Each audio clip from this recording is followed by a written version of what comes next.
HD.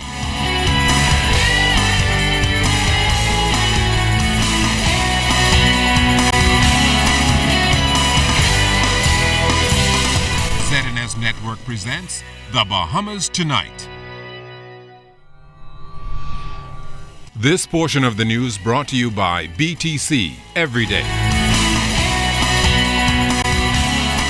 Lawyers representing Baha Mar continued their arguments in the Supreme Court today in an effort to convince Justice Ian Winder to strike out the winding up petition filed by the Attorney General's office on behalf of the government. Good evening, everyone. I'm Chris Saunders. Thank you so much for joining us here tonight. James Colbert QC argued for Baha Mar this morning that the government's basis to appoint provisional liquidators as a result of public interest is inequitable.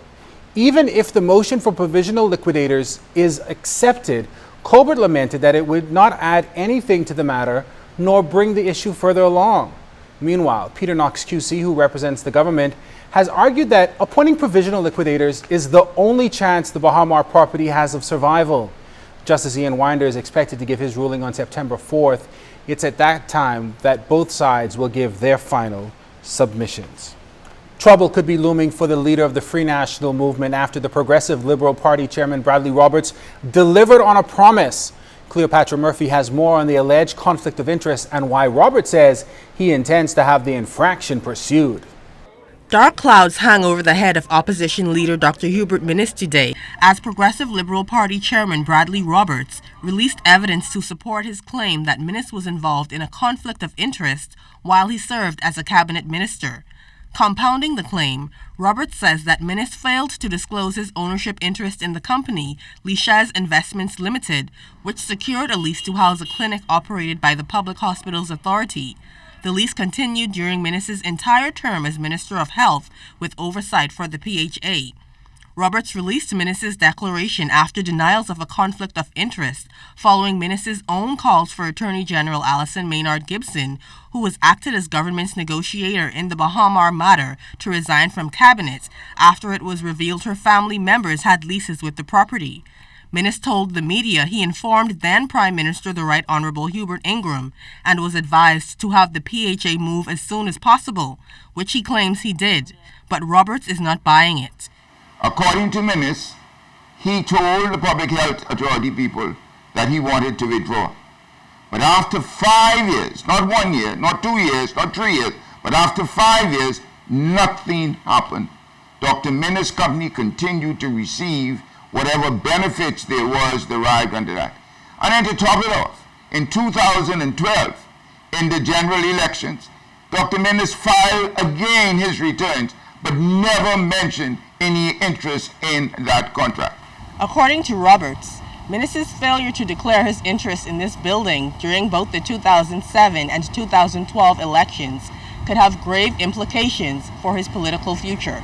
You could be disqualified as a member of the House of Assembly for failing to disclose under the rules of the House of Assembly. And that's incorporated and ingrained in our Constitution.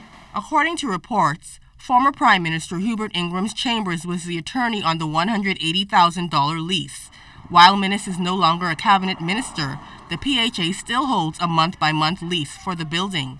Roberts says he has every intention of inviting members of the House to deal with the matter. I understand that Dr. Minnis is now claiming that he made his disclosure based on him as an individual and not of the companies in which he owned.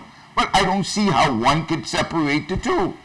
It doesn't matter whether it is a corporate entity or it is in your individual name. The bottom line is who owns the entity. If it's him, he is obligated under the law, and any two-bit lawyer could advise him that he is wrong in making such a suggestion. ZNS News reached out to Dr. Minnis for a response. However, he said he was at the airport about to travel and would comment at a later date. Cleopatra Murphy, ZNS Network News. The Minister of National Security speaks out tonight against the proliferation of guns being used by suspects who are seemingly unafraid to shoot at police. He shared his thoughts with our Jared Higgs. They do have access to weapons, and they don't seem to be afraid to use them. That's Minister of National Security, the Honorable Dr. Bernard Nottage, speaking about the proliferation of guns throughout the community.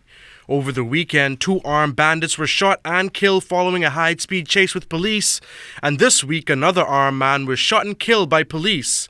Minister Nottage puts it plainly. Policemen are armed. You must assume that.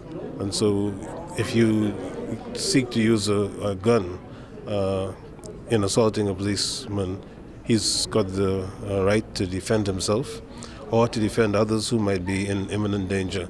Minister Nottage noted that it is never a good thing when a person is killed by police. The National Security Chief hopes it doesn't become a regular occurrence. I think that every time an incident like that happens, that is something that causes us to be sad. We have to bring in condolences to their families and give them our sympathy. But the truth of the matter is that the policemen are being paid to try to keep the country safe, to protect law-abiding citizens, and hoping that this will not be a continuing trend. In the most recent police-involved shooting, the suspect, identified as Ronnie Jean, was reportedly wearing a police uniform. Minister Nottage says that at times criminals use creative methods to conceal their misdeeds. My wish is that they would use these skills positively to train themselves to jobs, to get employment, to stay in jobs, and not to use the skills that they have or the creativity that they have for criminal purposes. All investigations into police-involved shootings are being conducted by Her Majesty's coroner, Mrs. Janine Weech-Gomez. Jared Higgs, ZNS Network News. Police responding to a large number of threats made against them by several persons through social media over the past several days. They say while their duty is to enforce the law and ensure that all Bahamians are safe, they will not rest until those making those outrageous threats against them are in custody. Here's LaDawn Davis. We killing these police. You all seen that around, yeah? It was a day after the 4th police-involved shooting at the Spikenard Graveyard on Cowpen Road Wednesday that this voice note of a man threatening police officers went viral on social media across this country. Acting officer in charge of the Central Detective Unit, Chief Superintendent Clayton Fernandez, confirmed they are aware of the threats and have launched a nationwide manhunt for the person responsible. We have come together to aggressively go at this individual. We at this time, as we speak, we have officers on the ground doing some work with respect to that to identify this individual. We have taken this serious and we will not let this deter us from doing our job. And we want to encourage members of the public to rally around the police, to assist in bringing these individuals to justice. Deputy Chairman of the Police Staff Association, Sergeant Corey Damianos, confirmed to ZNS News that this and several other threats described by him as extremely graphic were circulated on social media as audio files. Sergeant Damianos is deeply concerned that police officers are being targeted by a large number of suspects. I know of 2 instances where officers were, while in uniform, were threatened, were assaulted with firearms, one with AK-47, I believe the information was, and the other persons would have brandished a handgun at them, and both officers were in uniform at the time, according to the information.